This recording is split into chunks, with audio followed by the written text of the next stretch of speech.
علیہ السلام خواب دیکھ رہے، آپ نے خواب میں دیکھا کہ آواز آئی قربانی کے لیے 100 اونٹوں کو اللہ کی راہ میں قربان کر دیا۔ پھر دوسرے دن آواز آئی میری راہ میں قربانی کرو، پھر آپ نے 100 اونٹوں کو قربان کر دیا۔ تو اللہ نے کہا میرے خلیل میں تجھ سے وہ چیز مطالبہ کرتا ہوں جو بالکل تیرے قریب ہے۔ سمجھ لے ہاں اللہ تعالیٰ چاہتے ہیں، کیونکہ نہ مجھے مال سے محبت ہے نہ دھن اور دولت سے محبت ہے تو میرے سب سے تختی جگر اسماعیل علیہ السلام سے پیار تھا، محبت تھی۔ اللہ تعالیٰ کا جو حکم تھا، جو اشارہ تھا، سمجھ گئے۔ اصل اللہ کو اس چیز میں آزمانا تھا، اور امتحان بھی کس کا؟ جس کو اللہ نے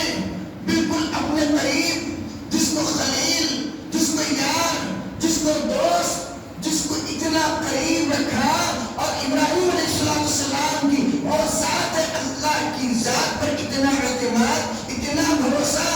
نمرود آپ کو آگ میں ڈال دیا۔ آگ میں ڈالنے کے بعد اور اللہ کی ذات پر اتنا یقین، اللہ کی ذات پر اتنا بھروسہ کہ آسمان سے فرشتے اترنے پڑے، اور ہوا پھونکنے والا فرشتہ کہنے لگا آپ اشارہ دیں، ان کی سیکنڈ میں منٹوں میں پوری آنکھ کو برباد کر دیتا ہوں اور ان کی آنکھ کو مٹا کر دیتا ہوں، ان کے تہس نہس، ان کے خاندان، ان کے قبیلے، ان کے علاقے برباد کر دیتا ہوں۔ خلیل نے کہا جلیل کو معلوم ہے کہ خلیل کس حال میں ہے، تیری بھی ضرورت نہیں ہے۔ اب یہ ایک فرشتہ چلے گا، دوسرا پانی برسانے والا فرشتہ ابراہیم علیہ السلام، آرڈر ہے اللہ کا، آپ حکم دیں تو پانی سے پوری آگ کو بجھا دیتا ہوں۔ خلیل نے وہی جواب دیا کہ جلیل جانتا ہے کہ خلیل کس حال میں، تیری بھی ضرورت نہیں ہے۔ پانی والا برسانے والا خاموش چلا گیا، ہوا پھونکنے والا فرشتہ خاموش چلا گیا۔ آخر کار ابراہیم علیہ السلام اللہ کے سامنے کہنے لگے جلیل تو جانتا ہے کہ خلیل کس حال میں ہے، اللہ کی رحمت ایسے جھنجھوڑ دیا، اللہ کی رحمت جوش میں آئی، اور اللہ نے فرمایا قُلْنَا يَا نَارُ كُونِي بَرْدًا وَسَلَامًا عَلَىٰ إِبْرَاهِيمَ،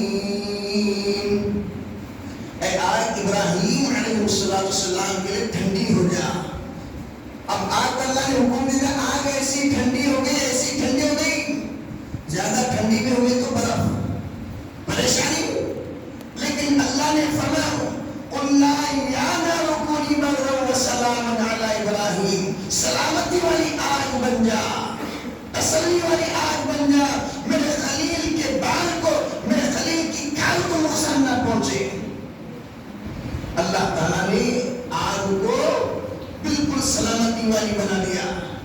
اور اللہ کی شان، جس کا یہ یقین، جس کا یہ اعتماد کہ آسمان سے فرشتے اترے، تیری مدد کی ضرورت نہیں، ہوا والا فرشتہ تیری مدد کی ضرورت نہیں، اور پھونک مارنے والا فرشتہ تیری مدد کی ضرورت نہیں، مدد کرنے والی ذات اللہ کی ہے۔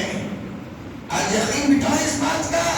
خالی قربانی اصل مقصد نہیں ہے، بلکہ ابراہیم علیہ السلام کی سیرت کو کھٹانے کے بعد، آپ کی سیرت لانے کے بعد اس صورت کو اپنانے کی ضرورت ہے۔ میرے کو بڑا افسوس ہوتا ہے کہ میں آپ لوگوں کے سامنے جو دکھڑا سناتا ہوں، ہر مسجد کا یہ میں جو جان مجھے بیان کرنے بولا کہ میں یہ بولتا ہوں میرے بھائی، آج عمل جو ہے ایک رسم بن گیا، اصل ختم ہو گیا، جو روح تھی وہ ختم ہو گئی، جو اصل تھا وہ ختم ہو گیا، اب خالی ایک جو ہے عملی طور پہ نقشہ باقی ہے، پورا اصل ختم ہو گیا، قربانی کی اصلیت ختم ہو گئی۔ اب قربانی کے واسطے ریاکاری لوگ پیدا ہو گئے، اب قربانی کے نام پہ، دھندے کے نام پہ پیدا ہو گئے، اس لیے میں سچ کہوں اب قربانی نہیں رہی،